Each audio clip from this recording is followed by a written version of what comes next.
Again, thank you for joining me today.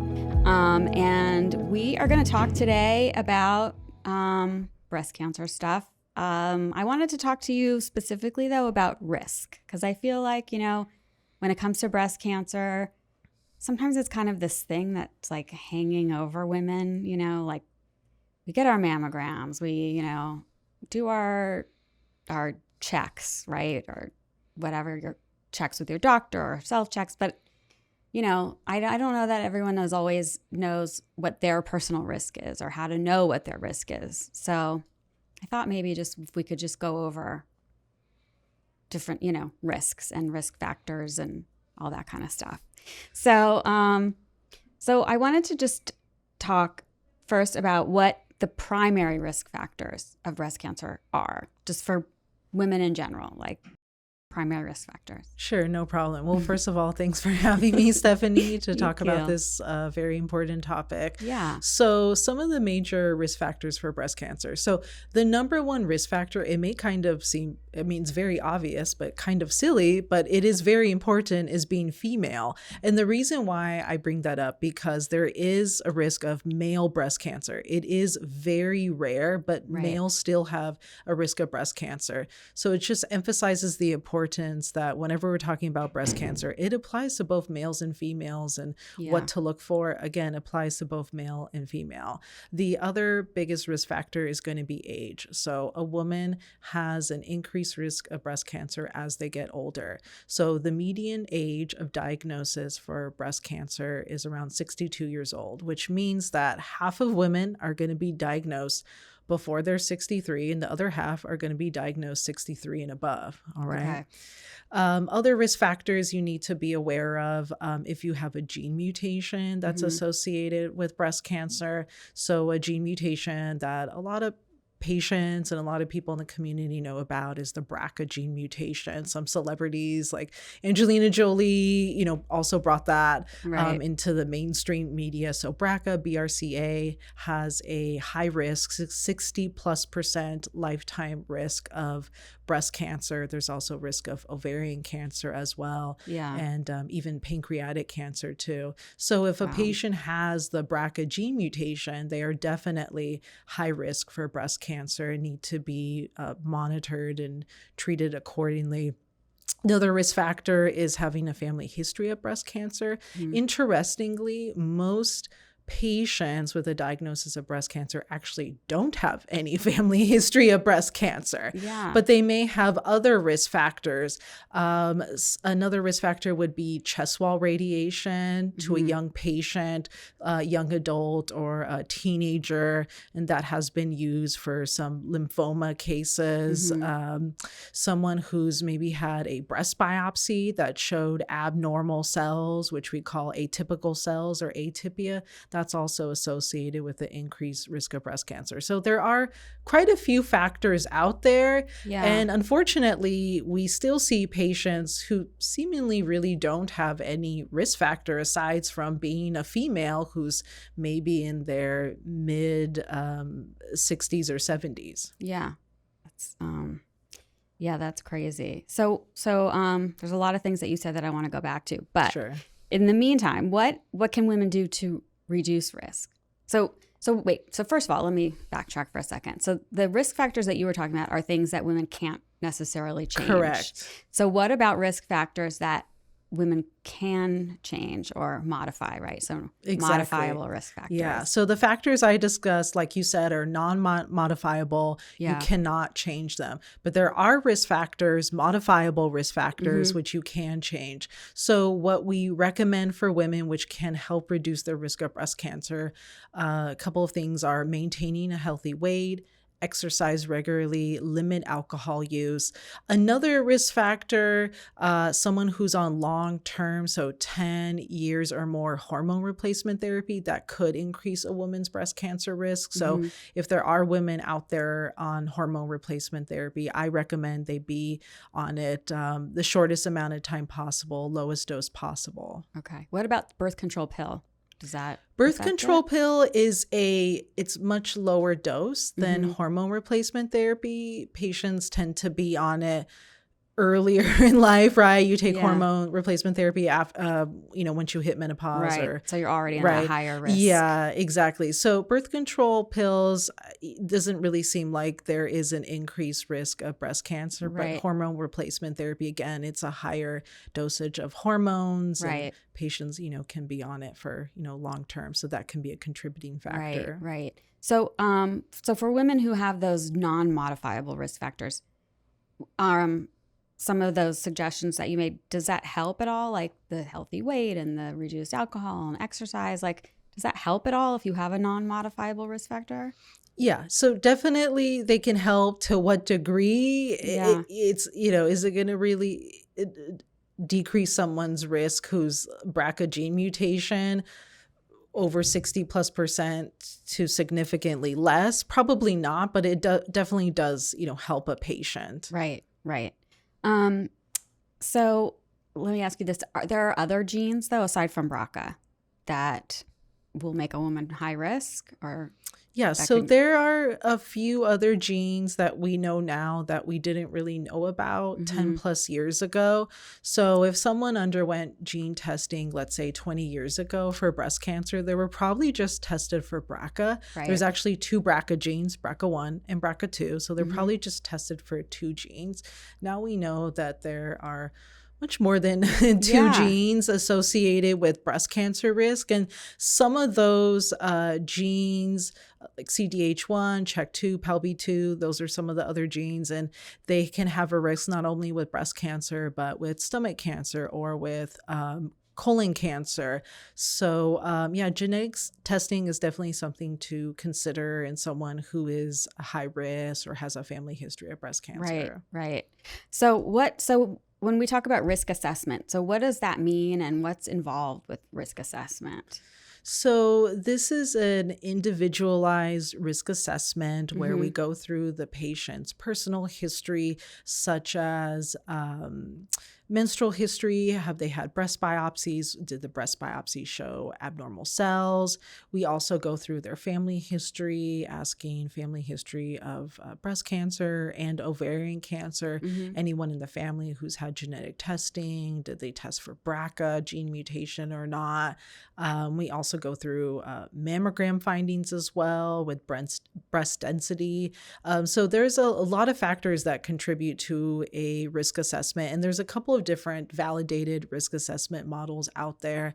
The one that I think is used the most and the one that I use the most is called the Tyrer-Cuzick model. So I take into account all these risk factors that we were just discussing in relation to the patient. And then it generates an estimated lifetime risk of breast cancer for a patient. So average risk is around 12-13%. But if someone is high risk, they have an over 20% risk of breast cancer developing in their lifetime. So based on someone's results, so if they're high risk, we're going to manage them and monitor them differently than someone who's average risk for breast cancer. Right.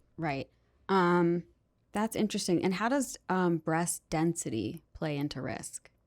So breast density, this is kind of a hot topic. It's been around for a while, definitely causes confusion. So when someone gets a mammogram, their breasts are categorized by different densities, and it ranges from essentially like a fatty fibroglandular breast tissue up to dense breast. So the significance of dense breast, it's still considered a normal finding. It just makes it difficult for the radiologist or anyone reading the mammogram to see beyond that dense breast tissue. There could be a small cancer that's hiding within the dense breast tissue. So we have found that when we are doing these risk assessment models, that dense breast tissue does contribute to increasing a woman's risk. And is it just because the cancer hides, or does breast density actually, like, is that actually a risk factor? You have more glandular tissue, which is where cancer tends to develop in the breast duct, for example, or the breast lobule. But in like the fatty part of the breast, it's less likely for the cancer to develop there. And then on top of that, it is harder to read a mammogram with dense breasts. Right. And it's very common though. It's very common. It's almost 50% of women. So what we do here at BreastLink, if we see a woman who has dense breasts, we do recommend adding on what's called a supplemental screening ultrasound. So it's an ultrasound all over both breasts and then also the lymph nodes under the armpit. So it helps us see things that we can't necessarily see very well on a mammogram with dense breasts. Right. That's really interesting. And just to clarify, to know if you have dense breasts or not, it's based on mammogram. You can't feel your breasts and know if they're dense, right? That's not a thing. The younger you are, you tend to have dense breasts. As you get older, you go into menopause, hormone levels go down, the breasts tend to get less dense. However, there are patients who tell me, yeah, my mom had dense breasts, my grandma had dense breasts, and they just have dense breasts their whole lives. So it could just be that's just your breast tissue architecture. But they tend to feel like a lumpy, bumpy breast. So if you are doing a self breast exam, it can be hard because your breast it feels like you have lumps all over.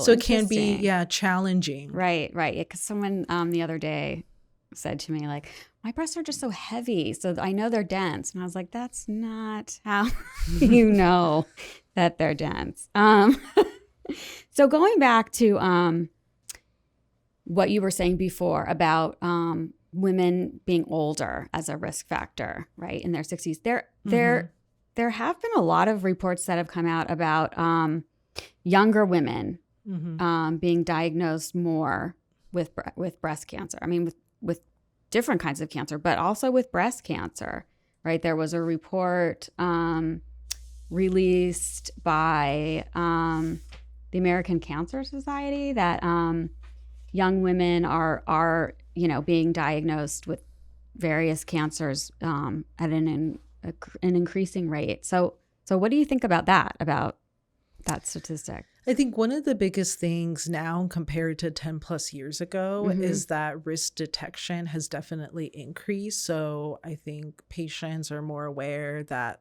there is a risk of breast cancer. They need to see their doctor. They need to be evaluated. The second thing is technology has greatly improved. So mammograms now versus, let's say, 20 years ago are they're a lot more refined, you could say. Now it's common to get a 3D mammogram versus a 2D mammogram. So the mammograms can, essentially get a clear picture of someone's breasts.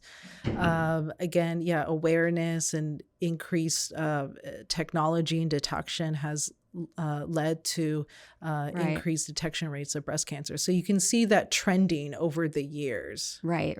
Okay. So that's actually probably beneficial because it's picking up smaller cancers. Exactly. Right. So the earlier we pick up the cancer, the smaller it is, the earlier stage it is, it's extremely treatable at that point. Patients have long-term survival. They do so well with treatment. So that's the great thing about technology and making sure that patients go to their doctor's appointments, get their exam, get their mammogram. So if we do find a cancer, now we can find them very early. Yeah. And that is the thing about breast cancer. Like if you find it early, patients do excellent. Yeah. Yeah. Okay. But what about women who are under? Okay, so you start mammograms at 40. So, but what about women under 40 who might be concerned? Great question. Yeah. So the national recommendation is someone who's average risk for breast cancer to undergo mammogram at 40 years old, just like you said. So what about someone who's, let's say, in their 30s? So we typically don't get mammograms for someone in their 30s. However, let's say their mother was diagnosed with breast cancer at 45. Right. We would want the daughter to start getting mammograms in her 30s because she would be at increased risk of getting breast cancer. Right. I think someone who, again, has a family history or they have other risk factors, they should definitely be evaluated and ask their doctor, should I be starting screening earlier? So if this patient is high risk, we want to start screening earlier. And we even start for high risk breast cancer patients, we even start with MRI at 25 years old. And then we do breast exams, and then mammogram would be starting at 30 years old. Oh, okay. Then those are really high risk, though. Yeah, those are high risk patients. Yeah. But yeah, the best thing is just to be evaluated and see where you're at. Again, it's an individualized assessment. So not everyone is in the average category. Yeah. And they just need to be screened a little bit differently. Right. I mean, it's important, I think, for all women to know your family history and your body, right? If something doesn't feel right. Know what your baseline is, know what your breasts look like, know what they feel like. So if you notice something different, like a new rock hard mass that wasn't there before, definitely see your doctor and be evaluated. Yeah. See, I think, I read articles where like younger women will feel something and their doctors will sort of be dismissive of it because they're too young. But I guess I've definitely heard that. Yeah. I think if you ever have a concern with any part of your body, let alone your breasts, bring it up to your doctor. And if you feel like they're being dismissive, you can always get a second opinion. Yeah. Let's say someone in their 20s comes to me. We don't really get mammograms for someone in their 20s because their breasts are just extremely dense. It's just the mammogram isn't really useful, but we can get an ultrasound. Right. And we usually would start with an ultrasound if we have some suspicion. Right. We can also get an MRI if we're very concerned about things. So, I mean, you start with a breast exam, and luckily most patients, whether they're younger or older, when they come in for a breast mass, most of the time it's just a benign lump. But again, if you notice something different, be evaluated because you don't know. And sometimes we have to do some workup and imaging to confirm, is it truly benign or not? Right. I mean, it's better to find out that it's benign than it not be. Especially if it is cancer, it's very early, right? To detect it and then treat it right away. Yeah. What about getting a baseline mammogram? Because I've heard that thrown around, like at 35 or something, to just get a baseline mammogram before you actually start regular. Is that a thing or is that not a thing? I've heard that with some patients. Again, I would offer that based on their family history or if they have risk factors. I wouldn't necessarily just get it in everyone. One of the reasons being is that, again, patients in their less than 40, they have very dense breasts, right? Like in their 20s. So it is hard to read the mammogram and get accurate results. And sometimes when you're getting let's say a lab draw or an imaging, and then it kind of leads to this rabbit hole of workup that may not really be necessary, and could have just avoided that right with like a simple breast exam and just closely monitoring a patient. But again, if someone's concerned, you notice something different, whether it's a lump, nipple discharge, skin changes around the breast, I mean, absolutely you should be evaluated, and that often does include a mammogram. Right. Okay, so I want to talk a little bit about more about genetics in terms of like demographics, right? So we've heard that like Ashkenazi Jewish women have a high risk, and that's just a genetic So an Ashkenazi Jewish woman actually has a 1 in 40 chance of having the BRCA mutation, versus the general population has a 1 in 400 chance of having the BRCA mutation. So if I see someone who's Ashkenazi Jewish, I definitely talk to them about genetic testing. It's something that they can consider, specifically testing for BRCA, and as well as, other genes associated with breast cancer, because again, if you do test for the BRCA mutation, you are at very high risk for developing breast cancer. Right. It's interesting though that like certain genetic groups have a higher runs in the family, so to speak, right? Yeah, I guess so. And then I also was reading recently about Black women or African American women also have a higher risk of having breast cancer younger, and also more aggressive breast cancers. So Is that something you've So seen? Or? breast cancer is more likely to be diagnosed in a white female. However, like you said, Black women tend to be diagnosed with a more aggressive breast cancer. So classically with what's called a triple negative breast cancer. Yeah. So it's aggressive. It leads to higher mortality rates. So the death rate for breast cancer is actually higher in Black women than white women, even though it's more commonly diagnosed in white women. Some of the factors that could contribute to that, it could be either a lack of healthcare access, it could be socioeconomic factors, there could be possibly some genetic factors that are still, being, delineated that could be running in that type of the population. Yeah, because I mean, especially if it's that specific kind of breast cancer, it definitely seems like a genetic thing. There's some component that's contributing to that. So what should those women do in that? What can Black women do to? What I say is really what I would recommend for everyone is just make sure that you're evaluated on a routine basis. So at the very least, once a year, get a breast exam, depending on your risk and where, how old you are, to get a mammogram. And again, being aware of what your breasts look like and feel like, knowing what their baseline is. So if something does arise, you get evaluated right away, because again, if it is cancer, we can, easily treat it. Even if it's a triple negative, we can treat it, and patients do well with the early stage triple negative breast cancer. Right. Early detection. Detection. Exactly. Yeah. Can't emphasize it enough. Yeah, exactly. Okay, so I want to talk a little bit about you and what you do. So as so you're a breast surgical oncologist and a high risk specialist. So let's talk about those two functions. Right. So I'm a board certified surgeon. I'm also fellowship trained in breast surgical oncology. So I see patients who have any type of breast issues. So it could be something ranging from breast pain all the way to breast cancer and everything in between. Right. So patients with abnormal breast imaging or abnormal breast biopsies, what do we do with that? And then, of course, treating patients with breast cancer.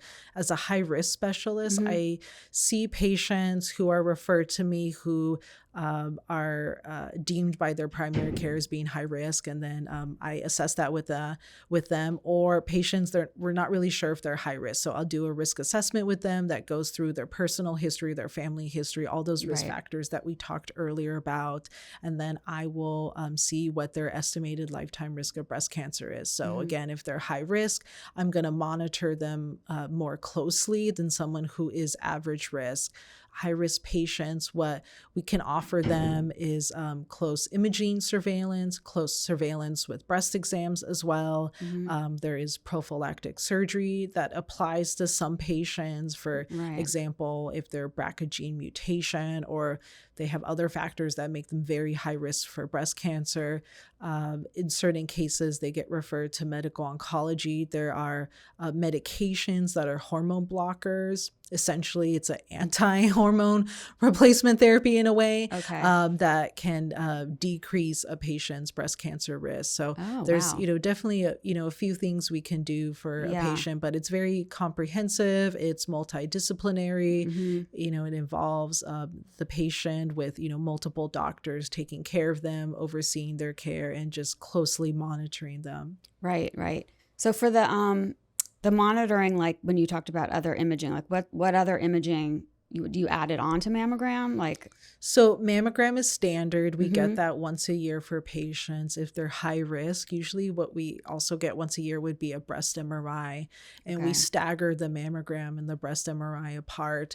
We also monitor them for breast exams usually every 6 months. Someone who's high risk, we talk about genetic testing and how it's applicable to them and how the results could also affect their health management for breast cancer and other cancers as well too. If we have a patient who's maybe high risk, but they're too young for mammogram or MRI, we can, change things up with like an ultrasound in place of those. Right.